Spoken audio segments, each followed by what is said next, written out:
અત્યારના સૌથી મોટા સમાચાર ભારત અને પાકિસ્તાન બંને દેશો વચ્ચે સીઝફાયરને લઈને સહમતિ થઈ ગઈ છે। મિનિસ્ટ્રી ઓફ એક્સટર્નલ અફેર્સના તરફથી એક ઓફિશિયલ સ્ટેટમેન્ટ પણ આવી ગયું છે। સ્ટુડિયોમાં મારી સાથે અત્યારે હાજર છે અમારા સિનિયર ઇનપુટ એડિટર વિકાસ ઉપાધ્યાય। વિકાસજી, સૌપ્રથમ આપણે વાત કરીએ તો જે રીતે તમે અત્યારે બતાવ્યા કે કઈ કન્ડિશન પર ભારત અને પાકિસ્તાનની વચ્ચે સહમતિ બની છે તે જોવું ખૂબ વધારે મહત્વપૂર્ણ છે। જો કે તમામ કન્ડિશન્સ અત્યારે ઓફિશિયલી કોઈ પણ આની જાહેરાત નથી કરવામાં આવી ગઈ, પણ ખાસ કરીને આપણે જો વાત કરીએ કે અત્યારે માત્ર 7 તારીખથી જ્યારે આ તમામ જે ટેન્શન શરૂ થઈ હતી ભારત અને પાકિસ્તાન વચ્ચે, ત્યારબાદ 2 જ દિવસમાં પાકિસ્તાન તરફથી ઇન્ટરનેશનલ મોનિટરી ફંડને રિક્વેસ્ટ પણ કરવામાં આવી હતી ફંડ્સ દેવા માટે, કારણ કે પૂરી રીતે ડેટમાં અત્યારે પાકિસ્તાન ચાલી રહ્યું છે। પણ તમામ સિચ્યુએશન જોતા ટેરરિઝમનું એપિસેન્ટર છે એ તમામ વસ્તુઓ જે છે બધાની સામે ગ્લોબલી જાહેર છે, છતી થઈ ગઈ છે। ત્યારબાદ પણ પાકિસ્તાનને $1 બિલિયન ફંડ સેન્કશન કરી દેવામાં આવ્યું। આ કઈ રીતે શક્ય બની શકે અને શું સ્ટ્રેટેજી છે આની પાછળ? જો નીરુ, મૂળભૂત રીતે વાત કરીએ તો ઇન્ટરનેશનલ મોનિટરી ફંડની વાત હોય કે વર્લ્ડ બેંકની વાત હોય કે યુએનની વાત હોય, એ એકચ્યુઅલી ડેવલપ કન્ટ્રીઝના ટૂલ છે અથવા તો એમના ખિસ્સામાં છે આ બધી સંસ્થાઓ। એટલે મૂળભૂત રીતે પાકિસ્તાનને પૈસા આપવા કે ના આપવા ઇમ્પોર્ટન્ટ નથી હતી, પણ એની પાછળ બી એક ઇન્ટરનેશનલ કોન્સ્પિરસી હોય છે। હું તમને એક સિમ્પલ વસ્તુ તમને કહું તો ડોનાલ્ડ ટ્રમ્પ સેકન્ડ ટર્મમાં આવ્યા પછી એને એવું કહું તો યુનો જેવી કોઈ સંસ્થાને નથી માનતું। એ જ યુનો જ્યારે ડેવલપિંગ કન્ટ્રીઝના કોઈ રૂલ્સ અને રેગ્યુલેશન્સની અથવા તો વોરની વાત હોય તો યુનો એકદમ તૂટી પડતું હોય છે, અને જ્યારે ડેવલપિંગ કન્ટ્રીઝને એને કમ્પેલ કરતું હોય છે। એવી રીતે વર્લ્ડ બેંકની વાત છે। મૂળભૂત રીતે પાકિસ્તાનને 8500 કરોડ રૂપિયાની લોન આપવા પાછળના બી અનેક ગણિતો હોઈ શકે છે।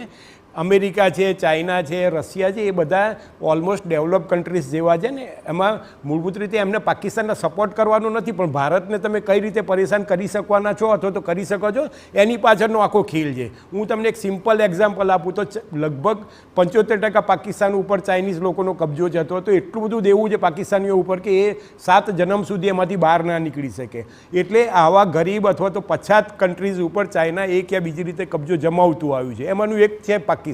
આજે મોટાભાગના આફ્રિકન કન્ટ્રીઝ છે ત્યાં તમે જોશો તો બ્રિટિશરો હતો તો અમેરિકાનું નહીં દેખાય, પણ ચાઇનીઝ કંપનીઓનું ત્યાં વર્ચસ્વ છે।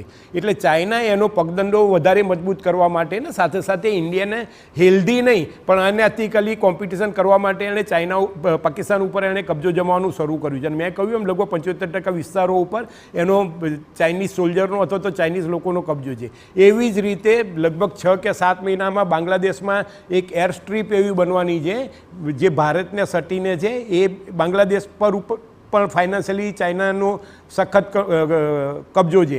એટલે બાંગ્લાદેશ અને પાકિસ્તાન બંને ઉપર એ પોતાનું પ્રભુત્વ જમાવીને ભારતને કઈ રીતે પ્રેશરમાં લઈ શકાય એના માટેનો એક આખો ખેલ છે। એટલે 8500 કરોડ તો એક એમાઉન્ટ છે, અથવા તો પાકિસ્તાનને મદદ કરવાની નથી, પણ આવા બધા જે ડેવલપ કન્ટ્રીઝ છે એ IMF હોય કે વર્લ્ડ બેંક હોય એની ઉપર એક પ્રકારનું પ્રેશર કરતી હોય છે, અને એ તમે એને આપો। એટલે વાત એવી છે કે સહાનુભૂતિપૂર્વક પાકિસ્તાનને મદદ કરવાનું નહીં, પણ ભારતને કઈ રીતે તમે નડી શકો તો પરેશાન કરી શકો, એના માટેનો આખો ખેલ ચાલી રહ્યો છે। જે ખાસ કરીને આપણે એ પણ વાત કરીએ કે આની પહેલા પણ સીઝ ફાયર વાયોલેશનને લઈને કેટલાય પાકિસ્તાન તરફથી ઇનિશિએશન્સ થયા છે અને સીઝ ફાયરને લઈને કેટલી ટ્વીટી પણ થઈ છે, પણ ત્યારબાદ પણ પાકિસ્તાન પોતાની જે છે હરકતોથી બાજ નથી આવી રહ્યું। તો તમને શું લાગી રહ્યું છે કે હવે જે આ સમજૂતી થઈ છે કે જે સહેમતિ બની છે ત્યારબાદ પાકિસ્તાન નહીં કરે, અને જો નહીં હરકતથી બાજ આવે તો ભારત તરફથી કેવા પગલાં લેવાય?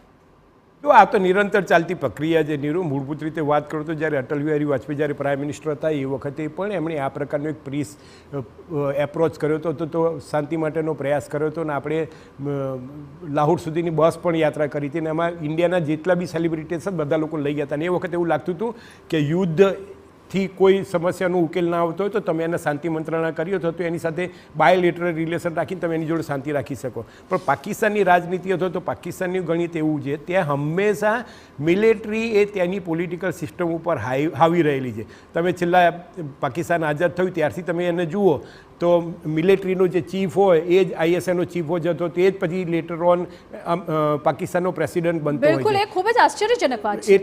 એટલે મૂળભૂત રીતે એ વસ્તુ છે કે મિલિટરી હંમેશા એવું ઈચ્છતી હોય છે કે આ પ્રકારના જે ટેરરિસ્ટ ઓર્ગેનાઇઝેશન છે એને ફંડિંગ કરવું અથવા તેને સપોર્ટ કરવો અથવા તેનો ઉછેર કરવો એ મિલિટરીનું હંમેશનું એક શાસન રહ્યું છે. અને એવું છે કે તમે ભારતને કઈ રીતે પરેશાન કરી શકો એ પાકિસ્તાન મિલિટરીનું હંમેશનું એક પેલું રહ્યું હોય છે. એટલે પાકિસ્તાની શાસકો અથવા તો પોલિટિકલ લીડર્સ ઈચ્છે તો किया है, लेकिन उसके साथ साथ अब जहाँ लोग ज़ख्मी हुए हैं उन्हें अभी हमें मुआवजा देना होगा, कॉम्पनसेशन देना होगा, और जैसे मैंने अभी कहा जहाँ जहाँ प्रॉपर्टी का नुकसान हुआ है वहाँ पे भी.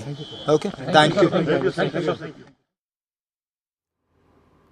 તો ઉમર અબ્દુલ્લા નિવેદન આપી રહ્યા હતા કે જ્યાં તમામ જગ્યાઓ પર નુકસાન થયું છે પાકિસ્તાન તરફથી ગોળીબારમાં કે હવાઈ હુમલાઓમાં, ખાસ કરીને જમ્મુ કાશ્મીરમાં, શ્રીનગરમાં, પૂંછ, અલગ અલગ જિલ્લાઓમાં, ઉરીમાં બહુ મોટું નુકસાન થયું છે. ત્યાં સિવિલિયન્સ એરિયામાં ટાર્ગેટ કરવામાં આવ્યું હતું.